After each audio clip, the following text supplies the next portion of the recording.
शुभ दिन। आप सबको मेरी हिंदी कक्षा में स्वागत है। मैं प्रोफेसर PM तांबट KLE मलगोड़ा वाणिज्य महाविद्यालय रायबाग से। आप लोग पिछले वीडियो में बिना दीवारों के घर नाटक के बारे में हम लोग अध्ययन कर रहे थे। उसमें से शोभा और अजीत की ज़िंदगी के बारे में हम इस नाटक में देखते आए हैं। तो शोभा मीना के कार्यक्रम में गाने के लिए अकेली चली जाती है। अजीत ऑफिस से आने में देर कर देता है तो शोभा को गुस्सा आकर चली जाती है। अजीत देर करके घर लौटता है तो जीजी उसे कुछ समझाना चाहती है, लेकिन अजीत समझना नहीं चाहता। तो इसके आगे की कथा वस्तु इस प्रकार है। तो जीजी कहती है अजीत से, बस ये तुम भूल करते हो अजीत, कभी वह जरूर बरेली की 10वीं पास लड़की थी जिसे साड़ी बांधना नहीं आता था, पर आज तो नहीं है। आज उसका अपना अलग व्यक्तित्व है, उसमें प्रतिभा है और इस बात को अब वह भी खूब अच्छी तरह जानती है। अजीत कहता है तो उससे क्या हुआ? तो जीजी कहती है हुआ खाक। तुम्हारे उसके प्रति आज वह भी व्यवहार है जो 10 साल पहले था, पर अब वह चलेगा नहीं। तो अजीत कहता है कैसी बातें करती हैं जीजी आप भी? व्यवहार तो मेरा वही रहेगा, चाहे वह मास्टरनी हो जाए चाहे लाट साहब। आप क्या चाहती हैं, मैं सवेरे शाम उसकी आरती उतारा करूं? करके प्रश्न करता है। तो जीजी कहती है अब जब तुम कुछ समझना ही नहीं चाहते हो तो बात करना ही बेकार है। तो अजीत कहता है क्या समझाना चाहती हैं आप, समझाइए ना। तो जीजी कहती है देखो अजीत, पढ़ी लिखी मैं चाहे बहुत ही नहीं हूं, पर उम्र में तुमसे 10 साल बड़ी हूं, दुनिया देखी है और आदमी परखने की नज़र भी मेरी तुमसे कहीं ज़्यादा है। तो अजीत कहता है आप कुछ बताएंगी भी या बस उपदेश दे ही झाड़ते जाएंगी? मैं कब कहता हूं कि आप बड़ी नहीं हैं? तो जीजी कहती है कुछ सोचते हुए बता सकते हो तुम्हारी और पिताजी की हमेशा लड़ाई क्यों होती रही? अजीत को सवाल करती है। तो अजीत कहता है बहुत साफ बात है, वे चाहते थे कि उनकी दुकान का काम संभालूं, क्योंकि नौकरी करना उन्हें ऐसा लगता था जैसे कुलगिरी हो, यानी कूली का काम करते हो। अब आप ही बताइए, MA LLB करके मैं कपड़े की दुकान संभालूं? ऐसा ही था तो पढ़ाते ही नहीं, शुरू से दुकान ही करवाते। तो पिताजी के और अजीत के बीच झगड़े का कारण अजीत बताता है। तो जीजी कहती है यही बात मैं भी कभी उन्हें समझाया करती थी, तो वे कहते थे कृष्णा, आखिर मैंने ही तो उसे पढ़ाया लिखाया है और अब वह मेरी ही बात नहीं समझता। तो अजीत कहता है बात बीच में ही काट कर, कहाँ की बात आप कहाँ खींच लाई जीजी? वह 2 पीढ़ियों का झगड़ा था जो हमेशा रहा है और हमेशा रहेगा।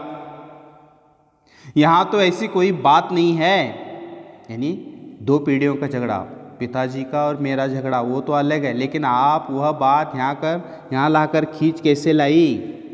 वैसी बात तो हमारे घर में नहीं है, कहता है। तो जीजी कहती है अजीत है।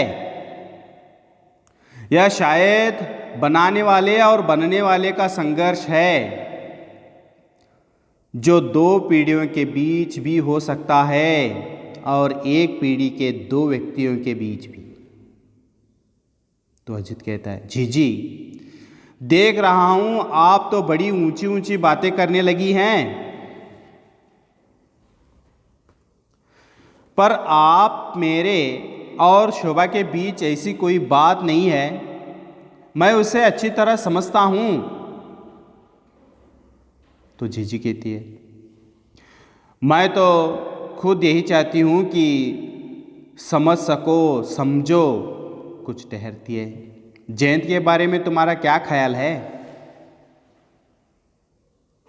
तो अजित कहता है, क्यों, क्या बात हुई? तो जीजी कहती है, बात कुछ नहीं, कल मीना को देखकर लगा कि उसके अलगाव में दोष जयंत का ही रहा होगा। केवल सुन सुनकर ही मैंने तो मीना के बारे में बड़ी गलत धारणा बना ली थी।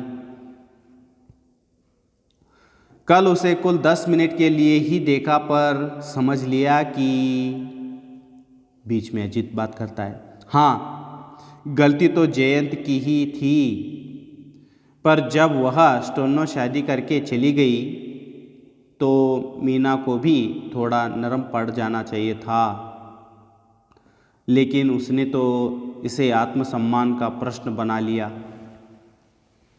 तो जीजी इस बात को कहती है, मैं मीना को दोष नहीं देती, कोई भी आत्मसम्मान वाली औरत बिना बहुत बड़ी मजबूरी के ऐसी हालत में रहना पसंद नहीं करती, यानी घर छोड़कर जाना पसंद नहीं करती। तो अजित कहता है, देख रहा हूँ जीजी, आप तो काफ़ी नए जमाने की होती जा रही हैं। जी ले, इसमें नए जमाने की क्या बात हुई? पति पत्नी के बीच में जब भी कोई तीसरा आदमी आता है, यही नतीजा होता है। तो अजित कहता है, जब सब जगह ऐसी कहाँ होती है, आदमी चाहे सहे, औरत तो रो धो कर सह लेती है। तो जीजी कहती है, कहा ना, जो हो सकता है किसी बहुत बड़ी मजबूरी में वह घर छोड़कर न जाए, पर एक छत के नीचे रहना ही तो साथ रहना नहीं होता, मन तो उसके अलग हो जाते हैं। बीच वाला व्यक्ति चाहे हट जाए, पर संबंध में जो दरार पड़ जाती है वह कभी नहीं भरती। तो अजित कहता है, बाद में तो जयंत को भी कुछ दिनों तक अफसोस होता रहा, पर उस समय तो आपस में कड़वाहट इतनी बढ़ गई थी कि अलग हो जाना ही अच्छा हुआ। तो जीजी कहती है उठकर, भगवान अब भी उसे सद्बुद्धि दे, अपने अनुभवों से कुछ तो सीख ले। यानी बात बदल कर कहती है, तुम खाना अभी खाओगे या शोभा के साथ ही?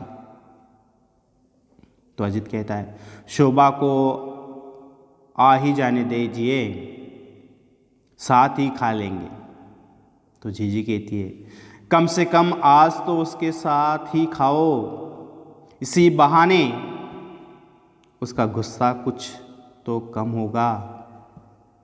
तो अजित कहता है, शोभा की सारी शिकायतें दूर कर दूंगा, आने तो दीजिए आप उसे, 5 मिनट में उसका गुस्सा दूर करता हूं।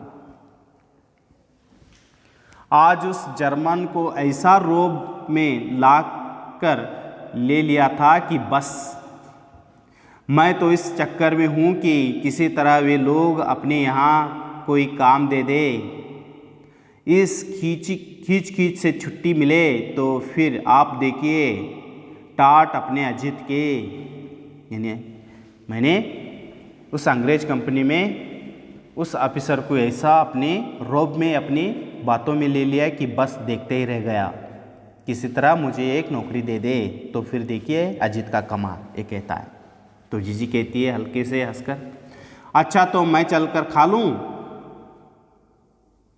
जीजी उठकर भीतर जाती है। अजीत सिगरेट निकालकर सुलगाता है। एक काश खींचकर गद्दी को तकिए की तरह रखकर पैर फैलाकर सोफे पर ही सोता है। किसी चीज़ के चुभने से उछलकर बैठ जाता है। पीछे से अप्पी की प्लास्टिक की गुड़िया निकल आती है। तो अजीत कहता है गुड़िया को हाथ में लेकर, अरे वाह, तो आप हैं, क्या खूब। तुम्हारे अप्पी मम्मी आज तुमको यहीं छोड़कर सो गई क्यों? चलो तुम्हें अभी तुम्हारी मम्मी के पास लिटा दें। अजीत भीतर जाता है। 2 मिनट बाद ही जयंत और शोभा का प्रवेश। जयंत के कंधे पर कैमरा लटका हुआ है। तो जयंत बातें करता है शोभा से, आज तो तुमने कमाल कर दिया शोभा, लगता है मिजाज बिगड़ा रहे तो ज़्यादा अच्छा गाया जाता है। कैमरा उतार कर ठीक करते हुए, अच्छा चलो इसी बात पर तुम्हारी एक तस्वीर हो जाए। वहाँ वह तब चली तुम्हें काट देता था, आवाज़ देता हुआ, अरे अजीत बाहर निकलो यार, जरा अपनी बीवी को बधाई तो दो। अजीत को बुलाता है जयंत। तो शोभा कहती है, देखती हूँ जाकर, पता नहीं ये आए हैं भी या नहीं। तो जयंत, हाँ ठहरो जरा। ठहर जाती है, हाँ बस ऐसे ही। उसी बीच अजीत का प्रवेश होता है। फोटो उतारते देख वहीं रुक जाता है। 1 2 3 धन्यवाद। अजीत से, यार तुम ऑफिसरी करते हो या क्लर्की, जब देखो तब ऑफिस में। जयंत अजीत से बात करता है। अजीत, उसका मिजाज बिगड़ जाता है, यानी गुस्सा आ जाता है। हाँ अब तो मुझे भी लगता है कि क्लर्क ही करता हूँ। तो जयंत कहता है, जो भी हो, तुम्हारी वजह से शोभा का जो मिजाज बिगड़ा, तो गाना ऐसा जमाया कि जवाब नहीं। ऐसे कार्यक्रम में तुम मिजाज बिगाड़ कर ही भेजा करो। कल अखबारों में तारीफ पढ़ना और बैठकर कुड़कना। तो अजीत कहता है, हाँ अब तो पछताना और कुड़कना ही बाकी रह गया है अपनी ज़िंदगी में। हाथ की सिगरेट को बिना बुझाए रखदानी में डालने के बजाय झटक कर एक और फेंक देता है। तो जयंत कहता है, यार वह सिगरेट बुझी नहीं है, जल रही है, कहीं आग वाग न लग जाए। इसी बीच अजीत पैर बढ़ाकर सिगरेट को रगड़ देता है। जयंत उठता है, अच्छा तो मैं चला, तेरी बीवी को घर तक छोड़ने की जिम्मेदारी मीना को मुझे दे दी थी, संभाल लेना। हाथ हिलाता हुआ चला जाता है। शोभा पीछे जाकर दरवाज़ा बंद कर देती है। घूमते ही अजीत से सामना होता है, पर उधर ध्यान दिए बिना भीतर जाने लगती है। तो अजीत व्यंग से शोभा को बात करता है, तो बहुत शानदार रहा तुम्हारा गाना। तो शोभा कहती है, बिना मुड़े वैसे ही। आपका क्या मतलब, जैसा हुआ हो गया। तो अजीत कहता है, बड़ा गुस्सा आ रहा है। शोभा, गुस्सा नहीं आएगा, क्या कहा था आपने। तो अजीत कहता है, घर में घुसी तब तो गुस्से का नामो निशान तक नहीं था, चेहरे पर। मुझे देखते ही शायद गुस्सा ओढ़ना पड़ रहा है, क्यों? शोभा बड़े गुस्से से उसे देखती है, मानो समझ नहीं पा रही है कि क्या कहे।